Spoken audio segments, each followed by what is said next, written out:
এই সংবিধানটাই স্বৈরাচার পয়দা করে।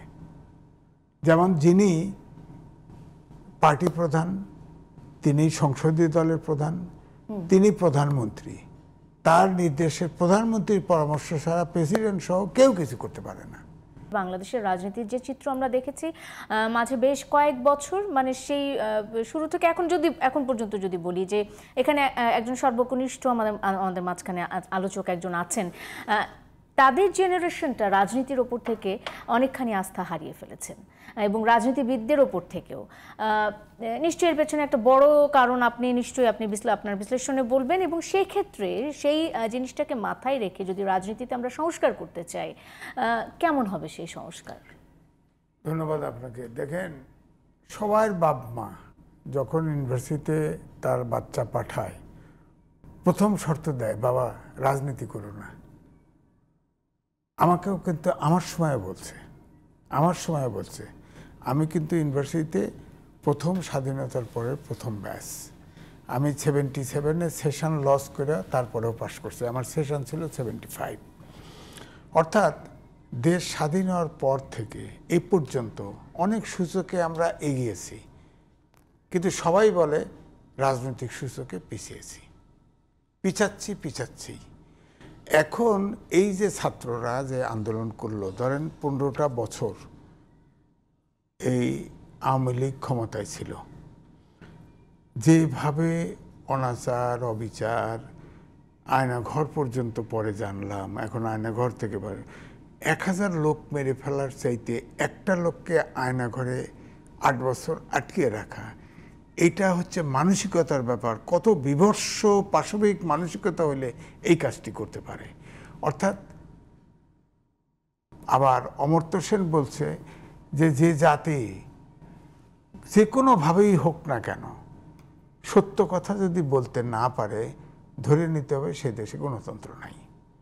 এখন আমাদের দেশের সমস্যাটা হয়েছে, রাজনীতির সংস্কার আপনি করলেন, ধরেন আমাদের ঠাকুর ভাই তো অনেক লেখাপড়া করেন, জানেনও, তিনি যে কথাগুলি বললেন সব ঠিক আছে, কিন্তু আমি যদি প্রশ্ন করি, আমরা এই যে ছাত্ররা আন্দোলন করেছে, তারা মানবিক বাংলাদেশ চায়, তারা ন্যায় চায়, সুবিচার চায়, আইনের শাসন চায়, তার মানে হচ্ছে তারা প্রকৃত সনাতনী গণতন্ত্র চায়।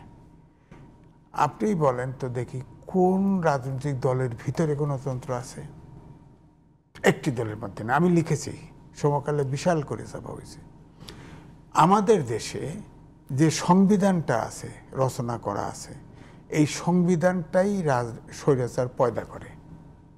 যেমন যিনি পার্টি প্রধান, তিনি সংসদীয় দলের প্রধান, তিনি প্রধানমন্ত্রী, তার নির্দেশে প্রধানমন্ত্রীর পরামর্শ ছাড়া প্রেসিডেন্ট সহ কেউ কিছু করতে পারে না। তো সুতরাং সংবিধানেই তাকে এম্পাওয়ার করছে। আবার 70 অনুচ্ছেদ আছে যে কোনোভাবেই সরকারের হুইপের ডিসিশনের বাইরে, অর্থাৎ সরকার প্রধানের ইচ্ছার বাইরে কিছু করতে পারবেন না। অর্থাৎ এই সংবিধানটা হচ্ছে স্বৈরাচার পয়দা করার সংবিধান। এখন ধরেন 2 বার না হলে 5 বার, আপনার ব্রিটেনে এই তো সম্প্রতি গত বছর 3 বার প্রধানমন্ত্রী পরিবর্তন হয়েছে, দেশে গণতন্ত্র উড়ে গেছে? যায় নাই তো। আবার জাপানে দুর্নীতির দায়ে প্রধানমন্ত্রী কিন্তু পদ চলে গেছে, কিন্তু তাতে কিন্তু রাষ্ট্র কাঠামো ভেঙে পড়ে নাই। এখনো জাপান বলা হয় সবচাইতে সত্যবাদিতার দেশ, সত্য কথা বলে।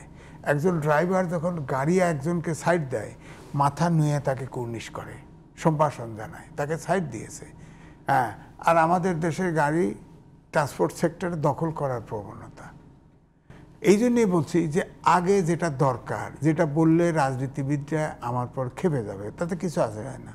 কারণ আমি যখন লিখছি তখন আমাকে কেউ বিশ্বাস করে না, কেউ আমাকে মনে করে না আমি আওয়ামী লীগের শুভাকাঙ্ক্ষী, কেউ বলে না আমি বিএনপির শুভাকাঙ্ক্ষী। যদিও বিএনপি বলে ব্র্যান্ডেড, কিন্তু বিএনপিও আমার অন করে না, কারণ আমি তো বলি গণতন্ত্র নাই। বলেন, যে দলগুলি ক্ষমতায় গেছে বা যাবে, কোন দলের ভিতরে গণতন্ত্র আছে? আপনি ধরেন এখন এই আওয়ামী লীগ পর্দার অন্তরালে চলে গেল, প্রধানমন্ত্রী কাউরে না করে ভেঙে চলে গেল, লোকগুলো কি বিপদে পড়ছে বলেন? এত বড় একটা পার্টি সবকে নির্বাসনে, এরপরে আবার কি আপনার বেরসিক সরকার প্লেন বন্ধ করে দিছে, এমন কেউ আর যাইতে পারে না।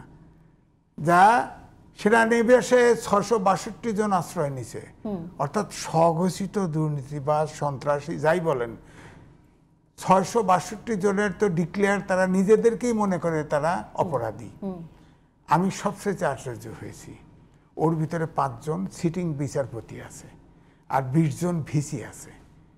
তাহলে সমাজটা কোথায় গেছে বলেন আপনি? বিচারপতি যায়, আর একজন তো দেখলেন তো দেশে উপর থেকে মানে তারা জানে যে তারা অপরাধ করেছে, তারা অপরাধ করেছে, সেনাবাহিনীর কাছে আশ্রয় না নিলে তাদের খবর আছে। এখন যদি শুরু করেন, আমার সাথে মিলবে না কারো, সংস্কার যদি করেন, তাহলে আমরা সংস্কার কোন লক্ষ্যে করব? এই যে ঠাকুরভাই কথা বলল, সব কথাই বলছে একটা গণতান্ত্রিক সমাজ, মানবিক সমাজ গড়ার পক্ষে। তাহলে গড়বেটাকে? স্বৈরাচার তো এটা করতে পারবে না। একটা গণতান্ত্রিক লোক পার্টির তো ক্ষমতায় যেতে হবে। তো কোন দলের ভিত্তি গণতন্ত্র আছে বলেন না?